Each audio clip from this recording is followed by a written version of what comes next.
bahwasanya pada siang hari ini kita semua masih diberikan kesehatan, umur panjang, bahagia selalu. Ini yang harus kita luruskan teman-teman, 3 dosa besar pendidikan. Yang pertama adalah perundungan, yang kedua adalah kekerasan seksual, dan yang ketiga adalah intoleransi. Ini diindikasikan bahwa ketiga hal tersebut ternyata praktiknya masih terjadi di dunia pendidikan. Itu yang menjadi bahan perenungan kita semua, sehingga konsep-konsep mengenai disiplin positif ada kaitannya tadi dengan cara penyelesaian mengenai 3 dosa besar pendidikan tersebut. Untuk selanjutnya kita akan simak bersama mengenai apa itu disiplin positif. Saya sendiri secara pribadi diingatkan, kita selalu menyalahkan bullying itu terjadi antar siswa, tapi ternyata pada praktiknya justru banyak datang dari guru. Miris sekali. Mudah-mudahan dengan penguatan hari ini, dengan pengenalan konsep disiplin positif hari ini dari Ibu Sarah, akan terus menjadi penyegaran untuk kita dan menjadi pengingat untuk kita. Selanjutnya ada penguatan dulu dari Bapak Kepala mengenai kegiatan ini terutama, dan konsep disiplin positif yang akan disampaikan oleh Ibu Sarah. Pada Pak Juna kami persilahkan. Terima kasih Bu Leni. Bismillahirrahmanirrahim. Assalamualaikum warahmatullahi wabarakatuh.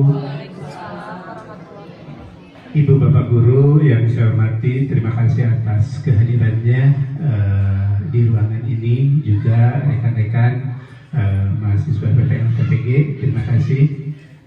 Ibu dan Bapak, singkat saja ya, Ibu Sarah sebagai CGP ya, calon guru penggerak. Tetapi ini manfaatnya buat kita sangat besar sekali. Di sini budaya disiplin positif harus diawali dari kita sendiri sebagai guru.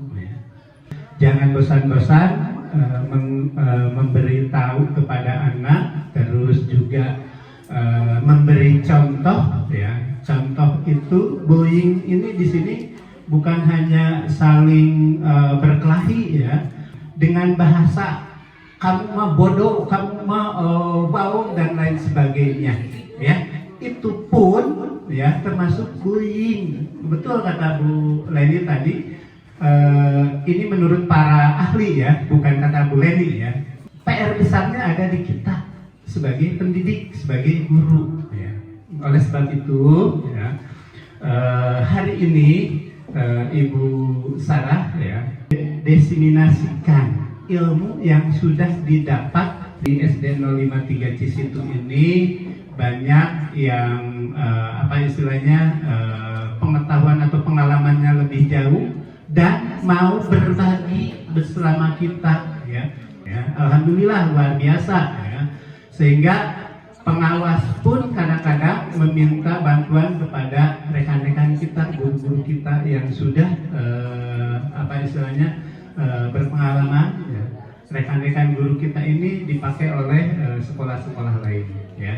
Kepada Ibu Sarah sebagai CGP, maju terus, semangat ya. Dan itu saja yang bisa saya sampaikan. Terima kasih, selamat mengikuti. Tidak akan terasa waktu, karena Bu Sarah yakin penyampaiannya akan seperti biasa ya, menggelegar.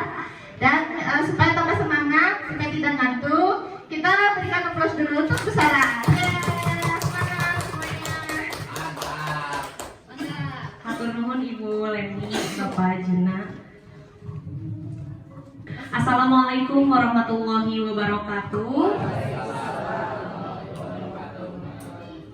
Yang terhormat Bapak Juna Gunawan selaku Bapak Kepala Sekolah, yang terhormat Ibu Leni selaku pembawa acara, serta yang terhormat Ibu Bapak serta peserta PPG yang saya banggakan. Pertama-tama saya ucapkan dulu terima kasih. Terima kasih Ibu Bapak telah hadir waktu-waktu ini di tempat ini untuk kita belajar bersama. Saya pernah mendengar Pak Ustadz Irfan saat mengaji, katanya sepenggal waktu sepagi-pagian, punten Pak, sepagi-pagian atau sesore-sorean atau semalam-malaman, intinya maksudnya itu waktu yang sebentar, kita mencari ilmu itu sama dengan kita mendapatkan dunia dan seisinya. Insya Allah mudah-mudahan selain materi yang kita dapatkan hari ini, tapi kita juga diberikan pahala oleh Allah Subhanahu wa Ta'ala. Baik Ibu Bapak, beberapa waktu lalu mungkin ada yang masih mengingat bahwa kita pernah membahas atau memahami tentang budaya positif. Budaya tentunya kita telah tahu bahwa sesuatu yang diyakini di lingkungan tertentu oleh orang-orang yang ada di sekitarnya melekat menjadi suatu norma atau etika yang harus dilakukan. Nah, sekarang kita akan mencoba melihat kembali berdasarkan pengalaman kita yang telah menjadi guru insya Allah lebih dari 1 tahun 2 tahun ya Bu ya. Jam terbangnya sudah sangat tinggi, sudah mengalami asam manis garam kehidupan menjadi seorang guru. Kita akan berkaca hari ini dengan melakukan refleksi, apakah disiplin positif itu telah kita terapkan di sekolah? Bahkan mungkin ibu bapak hebat di sini telah menerapkan disiplin positif sebelum mendapatkan materi ini. Bisa jadi ya Bu. Mungkin kita yang saya sampaikan telah saya terapkan sebelumnya. Hanya saja mungkin untuk mendapatkan pengetahuannya baru saat ini. Itu sekilas tentang disiplin positif. Nah, di sini saya ingin mengetahui tes ombak sejauh mana sekolah kita tercinta yang memiliki sumber daya manusia yang sangat berkualitas telah menerapkan budaya-budaya disiplin positif. Sebelum kita memasuki ke apa itu disiplin positif, di sini ada yang namanya teori kontrol dari seorang ahli namanya Dr. William Glasser. Beliau itu ingin menyampaikan bahwa sebenarnya kita itu memiliki pengendalian penuh terhadap diri kita sendiri. Kenapa? Bu, anaknya sangat disiplin. Oh iya, karena bu gurunya saya. Bu, kenapa anak ibu di rumah pada rajin? Oh iya, itu didikan saya. Betul, tidak ada yang salah dari kata-kata seperti itu. Tapi ternyata ada hal yang lebih penting mengapa siswa kita, anak kandung kita di rumah memiliki budaya yang baik. Ternyata itu berasal dari dirinya sendiri. Nah, kita beranggapan tanpa sadar bahwa kita telah mengontrol mereka. Padahal sebenarnya yang mengontrol diri mereka sendiri itu adalah yang murid itu sendiri, anak kandung kita itu sendiri. Jadi mereka melakukan sesuatu hal atas dasar apa, nanti kita lihat itu ada di latar belakang atau alasan atau motivasi anak tersebut melakukan suatu hal. Gitu. Lalu di sini ada yang namanya pandangan tentang stimulus respon. Ternyata setelah ada teori kontrol, umumnya juga yaitu paradigma stimulus respon. Di sini ada tabel. Sangat kontras sekali, tidak akan dibacakan satu persatu. Mungkin ibu bapak juga sudah bisa membacanya. Di sini ada perbedaan mana yang harusnya kita yakini. Dari teori kontrol ini cenderung kita otoriter, mengontrol anak. Kita sekarang jangan terlalu luas lah cakupannya kepada murid-murid kita. Kita lihat misalnya anak-anak kita di rumah atau saudara yang kita ajari, kita terapkan tentang disiplin-disiplin, mereka itu melakukan itu atas dasar apa? Kalau misalnya atas dasar dikontrol, seberapa lama sih anak-anak bisa dikontrol? Saya mengajar di anak kelas 5, satu tahun saja bisa kontrol mereka. Mereka naik ke kelas 6, kontrol dari saya lepas. Udah beda lagi kontrolnya, beda lagi anaknya, beda lagi budayanya, beda lagi disiplinnya. Tetapi saat kita menerapkan stimulus respon, memberikan pemahaman kepada anak, mau anak naik ke kelas 6, mau anak lulus sekolah, mau nanti keluar negeri, hal-hal baik yang kita terapkan itu tidak akan luntur hanya karena tidak ada diri kita yang mengawasi. Nah, selanjutnya, yuk kita saling berpasangan. Silahkan saling berpasangan dengan teman yang ada di sebelahnya. Lalu setelah mendapatkan teman, sudah dapat pasangannya? Alhamdulillah. Ini pasangan untuk saling ini ya, saling berefleksi. Sudah ada belum pasangannya?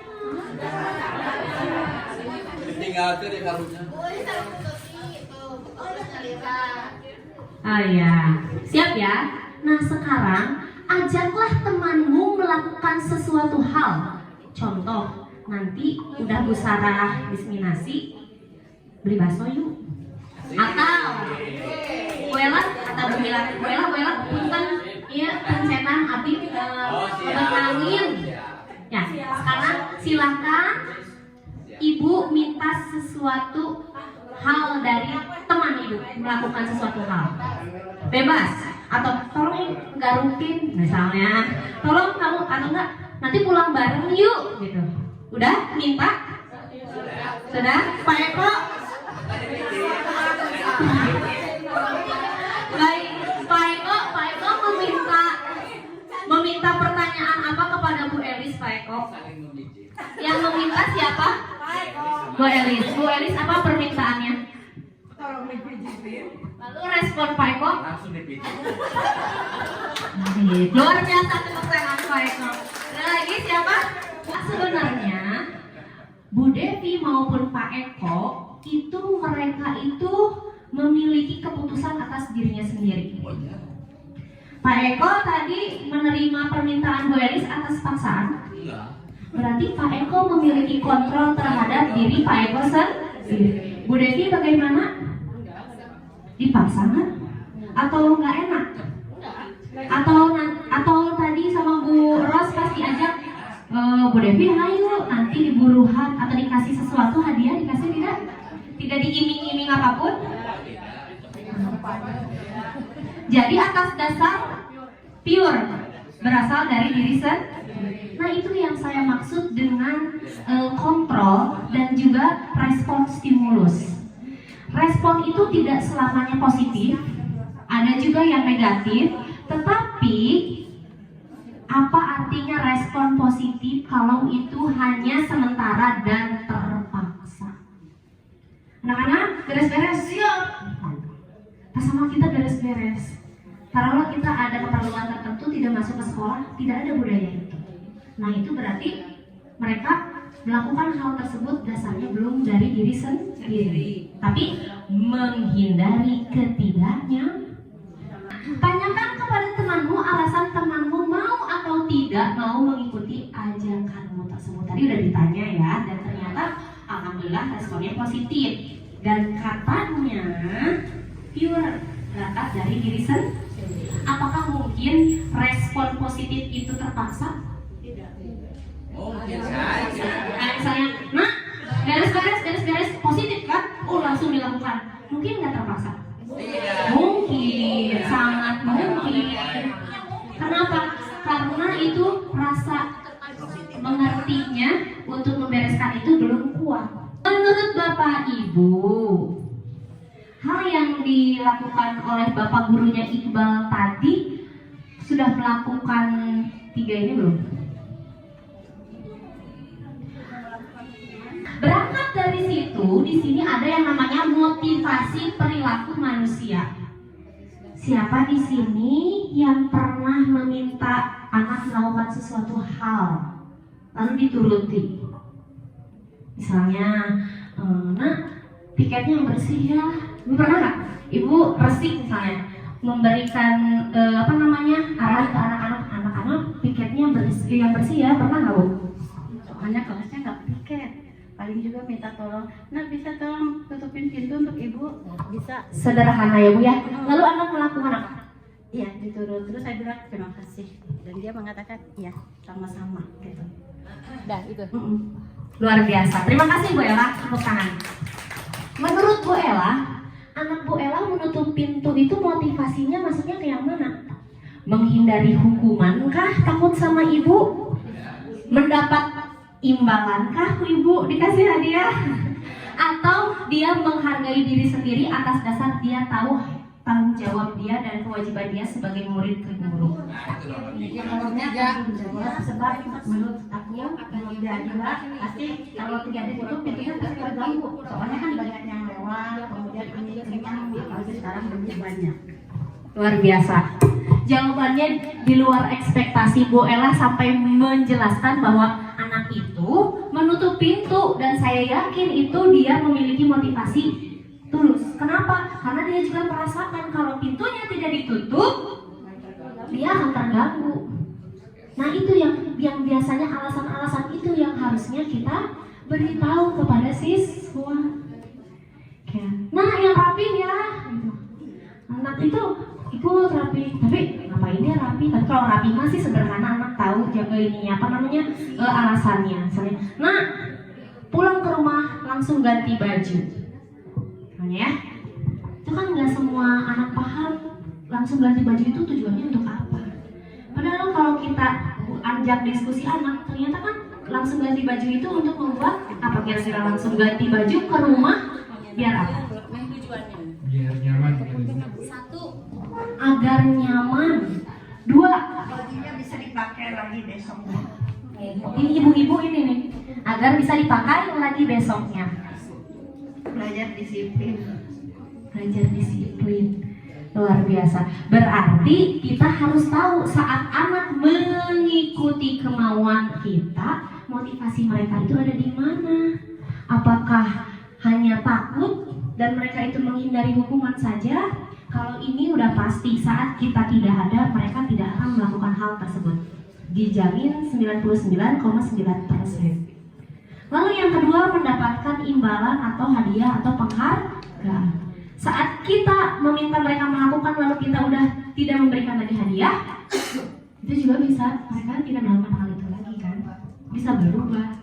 Nah yang ketiga ini atas dasar menghargai diri sendiri, dia paham haknya, dia paham juga kewajibannya, tanggung jawabnya. Maka ada kita, tidak ada kita, mau udah naik kelas, udah lulus, udah kerja, bahkan sudah berkeluarga, disiplin-disiplin atau pembelajaran yang kita berikan akan selalu mereka ingat.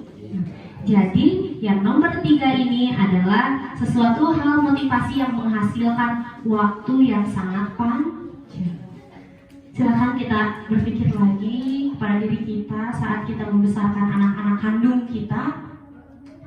Pernah nggak ngerasa waktu SD masa nurut, SMP rada nurut, SMA rada hese nurut atau rada susah nurut, kuliah nurut, harus lulus, kita sudah tidak memiliki kontrol apapun terhadap anak kita. Nah itu yang dikhawatirkan.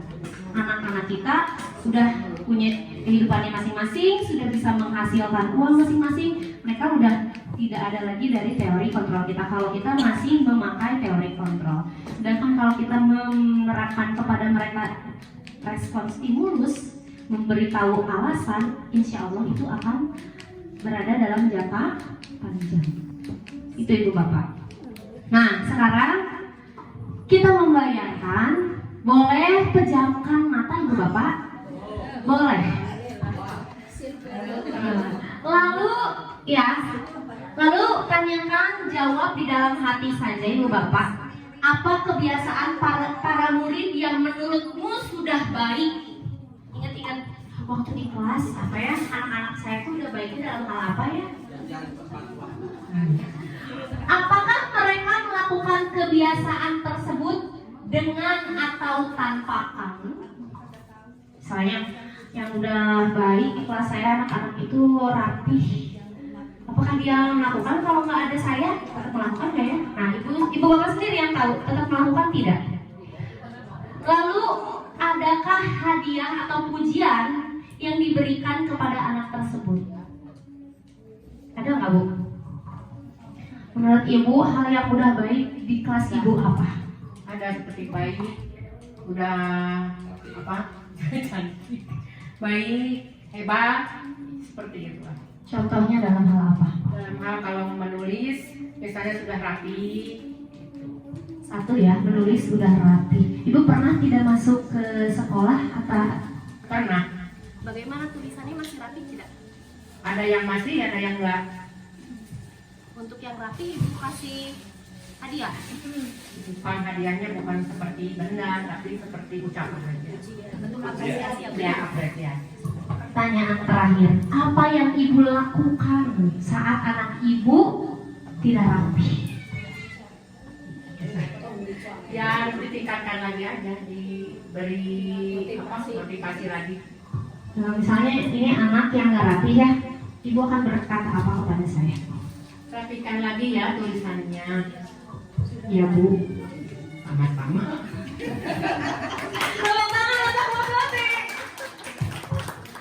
Nah, dari sini kita berangkat ke sini ya. Di sini ada Iqbal.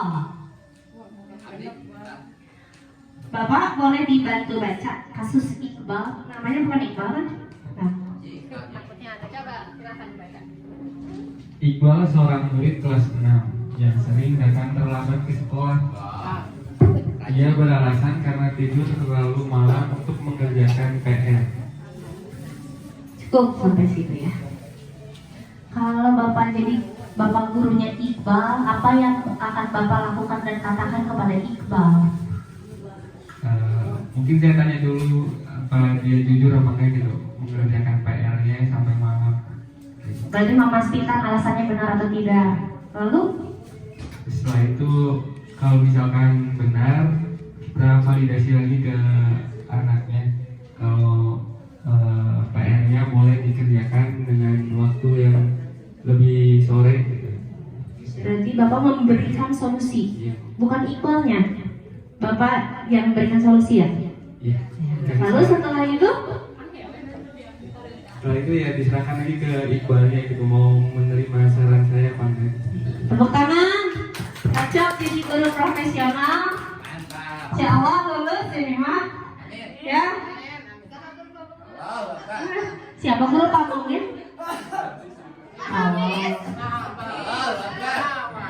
Baik, di sini ada 3 jenis pemecahan masalah berdasarkan kasus-kasus yang terjadi di sekolah. Apakah Ibu sudah paham sebelumnya antara perbedaan 3 ini? Kalau hukuman cenderung memberikan suatu tindakan fisik, dimarahin misalnya apa. Kalau konsekuensi lebih ke apa Bu?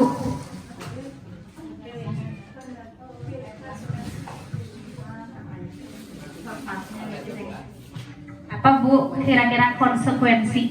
Akibat dari anak itu tidak mengerjakan itu akan diterima oleh anak konsekuensi. Sesuatu yang akan diterima sama anak itu sendiri saat anak itu melakukan sesuatu. Oke, terima kasih Bu Mila.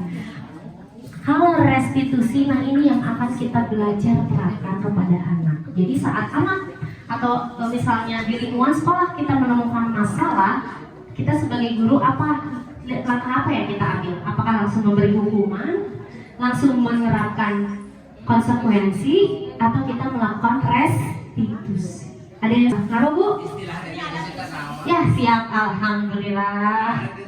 Gimana Bu restitusi Bu? Proses menciptakan kondisi bagi murid untuk memperbaiki kesalahan mereka sehingga mereka bisa kembali pada kelompok mereka. Tepuk tangan untuk Bu Elis. Bu Elis sangat rapi sekali menulis setiap materi yang Bu Elis terima. Alhamdulillah, betul ya. Jadi intinya secara garis besar restitusi itu berarti kegiatan atau upaya kita sebagai guru mengajak anak diskusi untuk menawarkan dan membantu anak menemukan solusi atas permasalahan yang dia alami. Menurut Ibu Bapak tadi, Bapak gurunya Iqbal sudah melakukan diskusi ya? Sudah. Keren. Siapa namanya? Novan. Novan. Tepuk tangan untuk Novan. Lalu dari situ anak-anak memiliki masalah, anak-anak yang kita bilang suka nakal, anak-anak yang suka kita bilang gak nurut. Contoh, anak saya suka sekali menggambar, disuruh mandi menggambar, disuruh sholat menggambar, disuruh membaca Iqra menggambar. Kenapa? Ternyata anak itu memiliki kebutuhan dasar. Apakah anak saja? Tidak, kita juga sebagai orang dewasa butuh kebutuhan dasar. Rata-rata masalah yang mereka timbulkan, perilaku yang mereka lakukan itu hanya untuk memenuhi kebutuhan dasarnya. Contoh kasus tadi, anak saya disuruh melakukan hal lain susah, tapi dia malah menggambar terus. Kira-kira dia ingin mencapai kebutuhan dasar dia yang mana?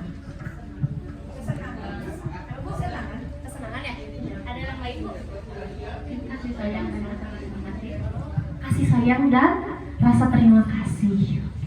Jadi ibu bapak, anak-anak itu cenderung melakukan hal-hal yang tidak sejalan dengan kita, padahal sederhana alasannya. Mereka hanya ingin mempertahankan kebutuhan dasar mereka. Adakah di sini yang anaknya sering ke toilet saat belajar? Siapa? Abu, betul. Bu Imas, siapa Bu Imas? Salsa. Menurut ibu itu salsa keluar kelas padahal yang lain lagi belajar. Salsa itu lagi berupaya mendapatkan kebutuhan dasar yang mana? Sepertinya ingin bebas. Ya, ada beberapa anak yang tidak bisa tahan dengan kungkungan. Mereka itu ingin bebas. Jadi ada kebutuhan dasar, 5 kebutuhan dasar yang cenderung kita sebagai manusia itu berupaya untuk mendapatkannya, walaupun caranya dengan bermasalah. Tantrum, ingin diperhatikan, gitu ya. Nanti ada ya kasusnya. Di sini ada 5, ada bertahan hidup atau survive. Ini tuh biasanya lebih cenderung ke fisik, makan, ya, lalu berolahraga dan lain sebagainya. Untuk penguasaan, anak itu ingin diakui kemampuannya. Apakah anak saja? Enggak.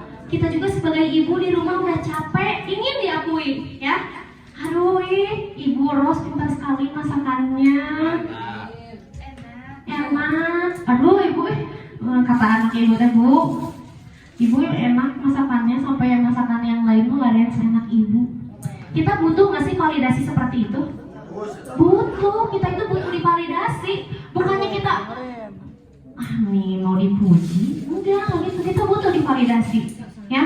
Kita butuh divalidasi atas apa yang telah kita lakukan. Bukan hanya anak, tapi kita pun sama. Karena disiplin positif ini kita terapkan bukan hanya kepada anak, tapi juga ke teman kita, ke pasangan kita, gitu ya. Lalu ada kesenangan. Tadi Gemi, dia sukanya gambar, dia cenderung mempertahankan kesenangan dia tentang menggambar. Terus ada kebebasan. Tadi anak Pak Eko Abu, anak Bu Ima Salsa, dia ingin bebas. Walaupun dia kadang dia tahu itu tidak boleh, tapi dia ingin mendapatkan kebutuhannya. Dan yang terakhir itu kasih sayang dan rasa diterima. Ibu pernah ada di suatu acara. Ibu tuh telat datangnya. Nah, setelah datangnya gini, ada seseorang teman yang menyiapkan tempat duduk khusus untuk ibu. Ada nggak pernah punya pengalaman seperti itu? Tanpa diminta, tapi beda ya ceritanya sama tolong tempatin dong, beda ceritanya. Pernah? Bu Ros sepertinya pernah ya. Bu Ros. Ibu pernah ke suatu acara. Terus ada teman Bu Ros menyiapkan kursi khusus buat ibu. Apa perasaan Bu Ros? Ya senang aku sudah ditempatkan, sudah tersedia tempatnya. Jadi teman Bu Ros itu sangat menerima, sangat memberikan kasih sayang kepada ibu, memberikan kepedulian. Pernah? Pernah. Jadi rasanya senang? Senang sekali. Iya. Ada ya, Masya Allah. Lesti mungkin ya? Leslar. Nah, jadi kita itu butuh dikasih sayang. Harus seimbang. Oleh murid kita butuh disayangi, oleh rekan kerja kita perlu disayangi, dan kita juga harus menyayangi, harus menghargai. Di rumah pun kita perlu disayangi. Jadi kalau ada orang yang butuh disayangi, jangan diejek, dasar haus akan kasih sayang. Dan itu emang itu adalah lumrahnya, itu adalah kebutuhan dasar manusia. Dan juga perasaan diterima. Bagaimana perasaannya saat kita mengobrol bertiga, Bu Mila sama Bu Ella ngobrol aja berdua. Butuh kita gini. Nah, apa perasaannya, ya? Kecewa kan? Nah, itu juga yang dirasakan oleh anak-anak. Itu perlu diterima. Lanjut. Nah, di sini ada kasus lagi, namanya Julio, ya. Di mana Julio teh, Bu? SMP anak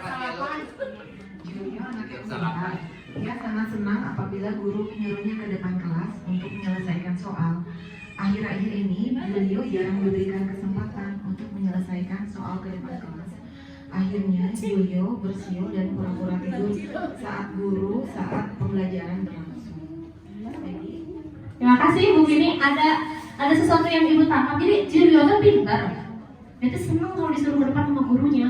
Tapi akhir-akhir ini dia nggak pernah diajak ke depan, nggak pernah disuruh ke depan. Kita tuh nyuruhnya kan anak-anak yang belum bisa terus.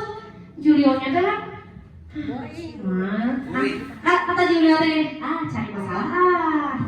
Kira-kira apa yang ada di batin Julio?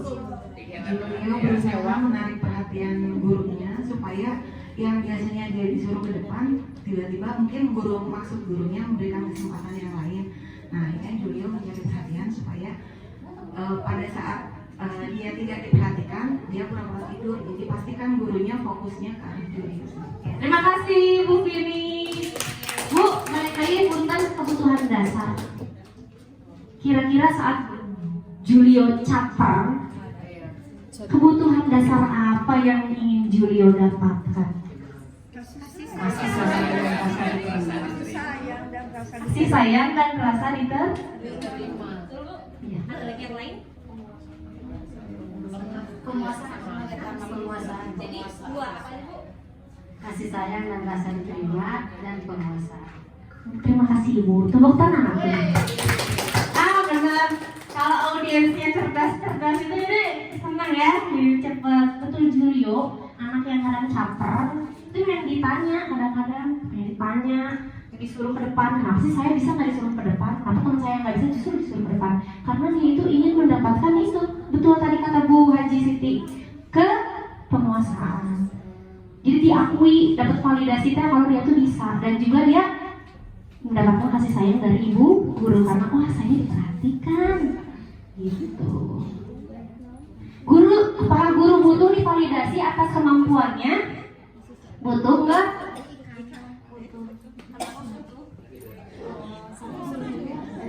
Kayak siswa gitu, betul akan apa tadi itu yang kebutuhan dasar. Dan manusia. Ya. Ada kebutuhan dasar.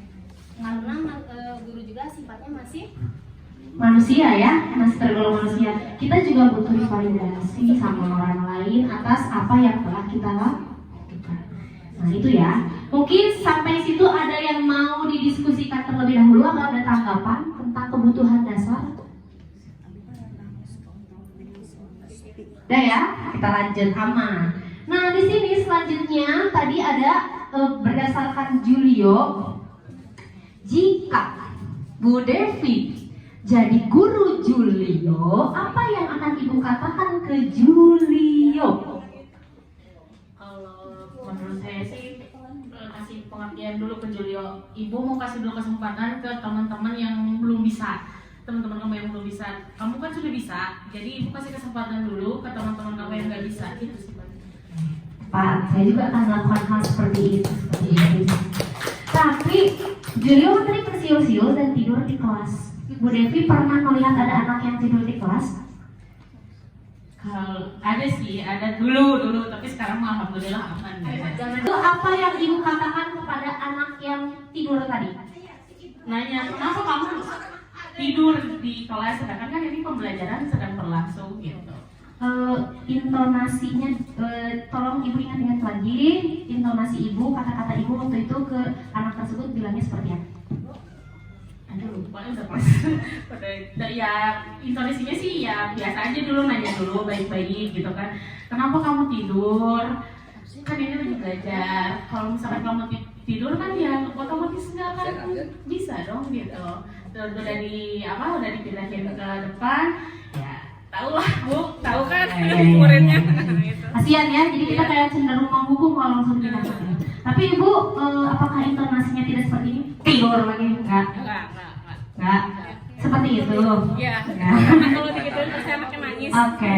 Ibu, lebih sedikit ya, saya akan menyampaikan salah satu video.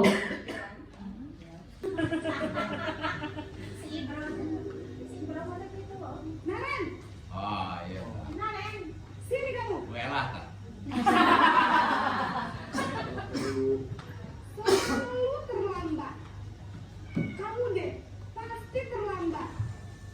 Bu. Saya Apa coba? Alasan kamu apa lagi? gue banget. Kapan sih kamu tidak terlambat? Malas sekali ya kamu jadi anak. Saya Dasar pemalas. Gak kapok-kapok. Sudah berapa kali terlambat? Sana. Kamu sudah di lapangan basket 2 kali. kenapa saya harus ke lapangan basket, Bu? Kenapa? Kamu melarang ibu. Berani-beraninya jawab. Sudah terlambat, masih berani jawab pula. Iya, tadi ditanya. Ya baik Ibu Bapak, tadi siapa nama anaknya? Ibro. Ada apa dengan Ibro? Nama anaknya adalah Naren. Menurut Bapak berdasarkan posisi kontrol, di sini ada 5 pilihan.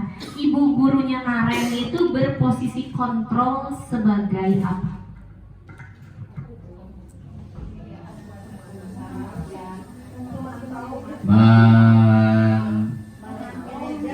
Memantau anak tersebut berkali-kali, kemudian anak tersebut tetap saja melakukan hal yang tidak seharusnya dia lakukan, tetapi gurunya juga tidak menanyakan sebab-sebabnya. Harusnya menanyakan dulu sebab-sebabnya, alasan anak tersebut sampai kesiangan terus.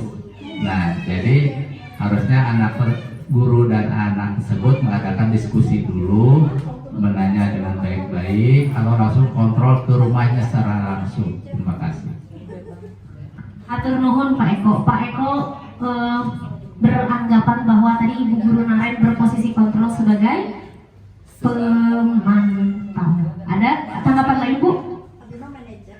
Kalau menurut Ibu sama seperti Pak Eko tadi, kalau Ibu ini yang dialami Ibu ya, waktu kelas 5 ada anak yang suka kesiangan tiap hari, terus sama Ibu dipantau, malah Ibu ke rumahnya, taunya rumahnya paling bawah. Jadi Ibu juga mengerti bahwa anak itu kalau kesiangan itu keadaannya begitu, tetapi anak itu karena Ibu datang, akhirnya dia berubah sikapnya dan tingkahnya, jadi tidak kesiangan lagi. Alhamdulillah. Tepuk tangan untuk Bu Eis dan Pak Eko. Nah, di situ tadi dari Pak Eko pemantau, Bu Eis juga, saya mendengar juga dari Bu Mila itu memilih manajer. Kalau dilihat-lihat sebenarnya nggak salah ya, karena ibu gurunya Naren itu tadi awalnya udah melihat Naren itu terlambat bukan cuma sekali, mungkin awalnya benar sebagai pemantau, akhirnya dia menjadi penghukum. Kalau di bahasa Sunda mah udah nista, maja, utama. Apakah itu yang harus kita lakukan? Nah, di sini ada dunia anak-anak. Coba dibantu dibacakan untuk dunia anak-anaknya.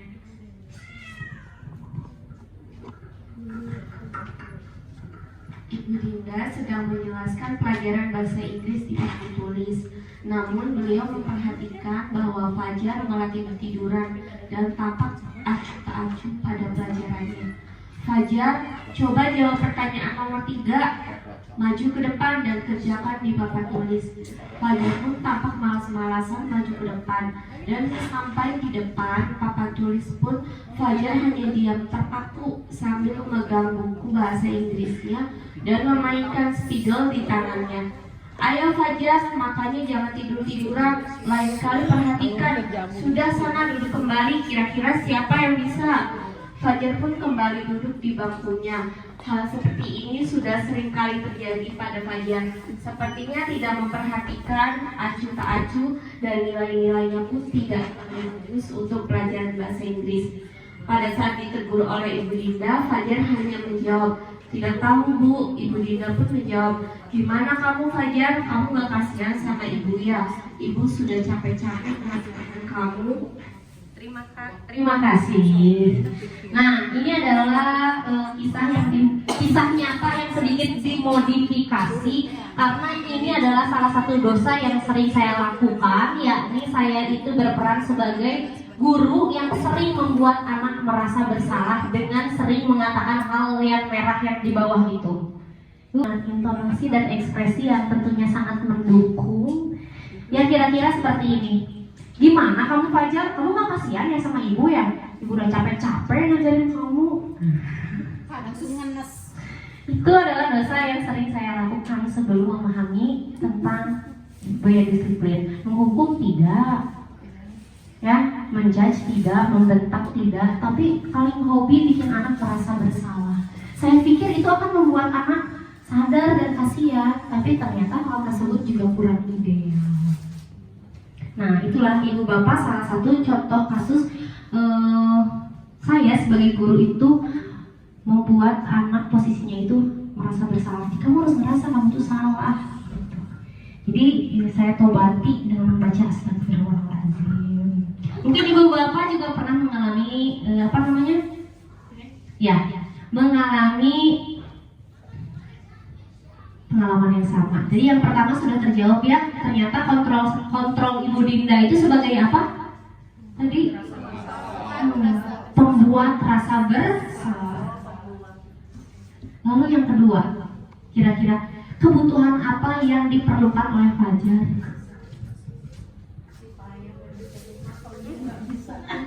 Kasih sayang dan diterima kalau dia memang nggak bisa.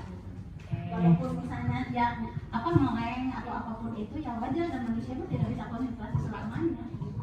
Terima kasih Bu Bella. Dan juga yang kedua alasannya, dan mereka itu masih anak-anak, kita juga kadang suka gitu, apalagi mereka ada. Nah ini kira-kira perbedaan posisi kontrol seorang guru, ya. Ada guru yang di sini ini ada yang penghukum, ada yang pembuat rasa bersalah, ada yang menjadi manajer dan lain sebagainya. Nanti saya bagikan juga di WA-nya agar ibu bapak bisa melihat perbedaan secara signifikan. Nah ini kita masuk ke restitusi yang tadi. Ternyata tadi yang sudah dikatakan oleh Bu Elis bahwa ini adalah upaya kita membantu anak memecahkan permasalahan dengan cara membantu dia menemukan solusinya sendiri. Jadi kita tidak menghukum dia, tidak juga memaksa dia untuk mendapatkan solusi dari permasalahan, tapi dia yang menemukannya sendiri. Nah, di sini ada beberapa gaya bicara. Di sini, anak-anak sudah jam berapa ini? Kenapa sudah bel masih berada di luar? Kemana ibu guru wali kelasku, nak? Jadi ibu, setiap orang mengatakan hal seperti ini pasti intonasinya berbeda-beda. Dan itu juga akan mencerminkan dia itu berposisi kontrol seperti apa. Ya, jadi kalau misalnya penghukum, pemantau itu biasanya cenderung mereka itu membacakan dengan intonasi yang sangat tegas. Anak-anak sudah jam berapa ini? Kenapa masih bel? Kan ya? Tapi ada juga yang anak-anak. Dan itu intonasi juga sangat menentukan dan bisa kita lihat perbedaannya mereka berdasarkan posisi kontrol. Nah ini untuk segitiga restitusi yang tadi, langkah-langkah dari segitiga restitusi ya. Yang pertama itu ada menstabilkan identitas, validasi tindakan yang salah, baru menanyakan keyakinan. Dan lain selanjutnya ini ada langkah-langkahnya. Nanti langkah-langkah ini akan saya terapkan kepada, saya akan bagikan di WKG bagaimana ibu bapak bisa melaksanakan restitusi berdasarkan langkah-langkah ini. Di sini ada menstabilkan identitas, validasi tindakan yang salah, menanyakan keyakinan, ada keterangannya. Silakan nanti di-sharekan sama saya. Di sini sebenarnya ada kasus.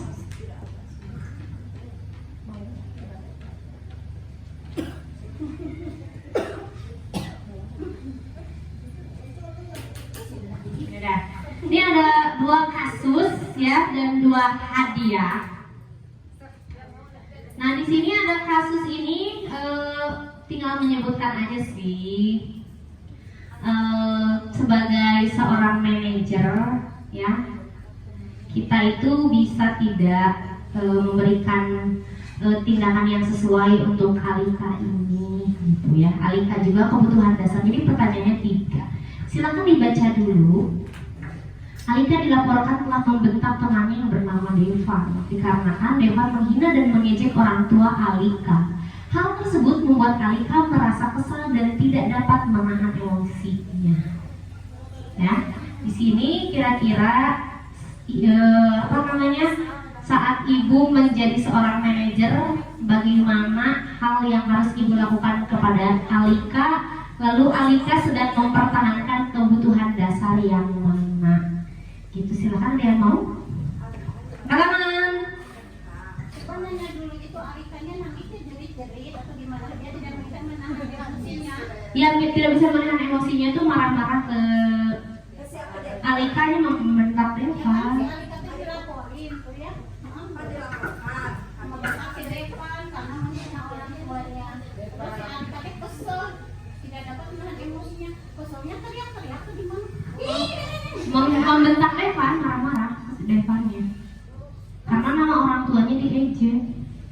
Devan dilaporkan Alika dilaporkan bahwa temannya yang bernama Devan karena Devan menghina dan mengejek orang tua Alika.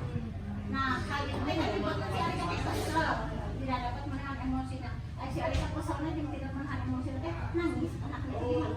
Membentak Devan, marah ke Devan. Anaknya marah, tapi sebenarnya dia juga punya alasan. Nah, siapa yang mau menjadi ibu gurunya dan muridnya?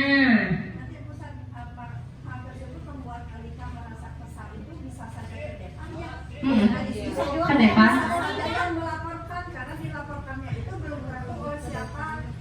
Jadi ini di kasus ini dia itu kesal sama Devan, dia nggak tahu yang melaporkan dia siapa. Intinya kesal sama Devan dibentak-bentak gara-gara orang tuanya diejek. Apakah ada yang mau berperan sebagai orang tua gurunya Alika untuk melakukan pendekatan bersama Alika? Gimana baiknya kita sebagai guru?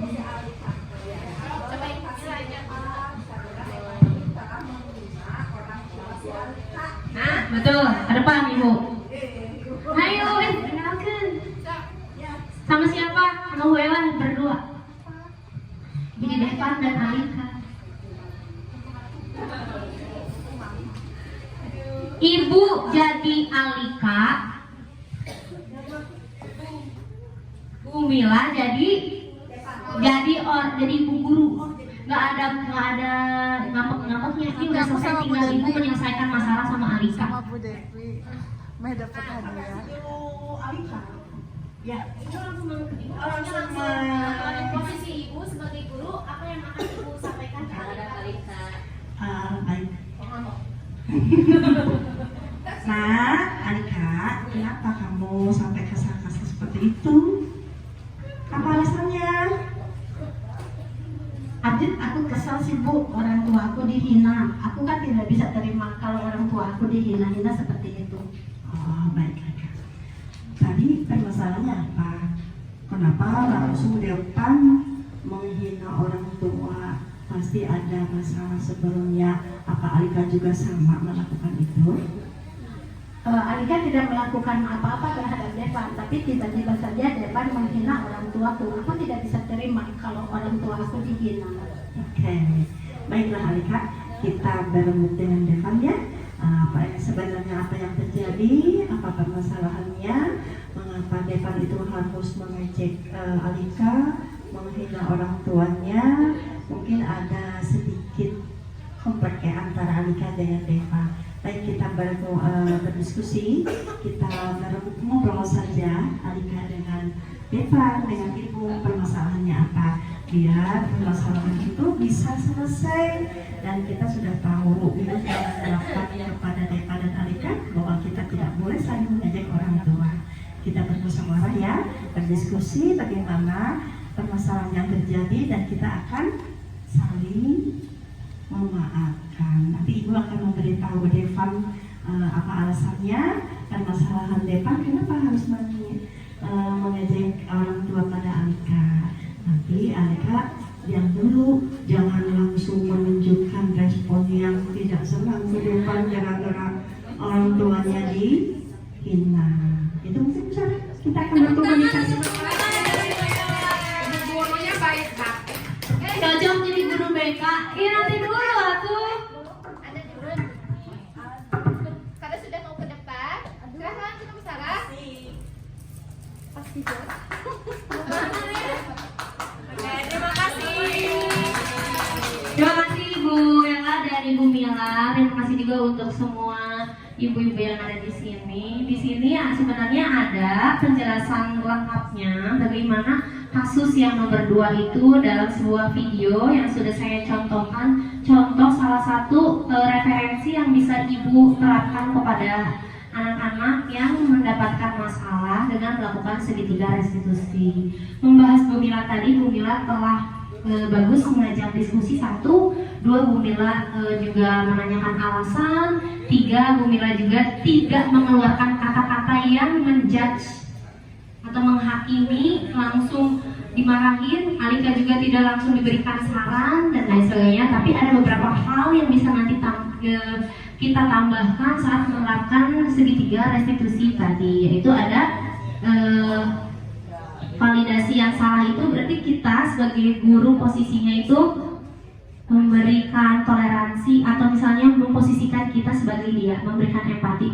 Oh gitu Alika, ibu juga pasti marah kalau ada teman yang menghina ibu gitu. Tapi di sini ada validasi tindakan yang salah. Jadi kita tuh meskipun merasakan apa yang dia rasakan, tapi kita harus menggarisbawahi bahwa perilaku tersebut itu kurang sesuai, dan kita akan mengaitkan lagi dengan keyakinan kelas atau keyakinan sekolah yang telah dibuat oleh anak-anak semuanya. Nanti anak tersebut akan mendapatkan solusinya sendiri, anak tersebut akan sadar dengan sendirinya tanpa kita harus menyalahkan. Terjadi saat kita menjadi seorang guru di sekolah, ya.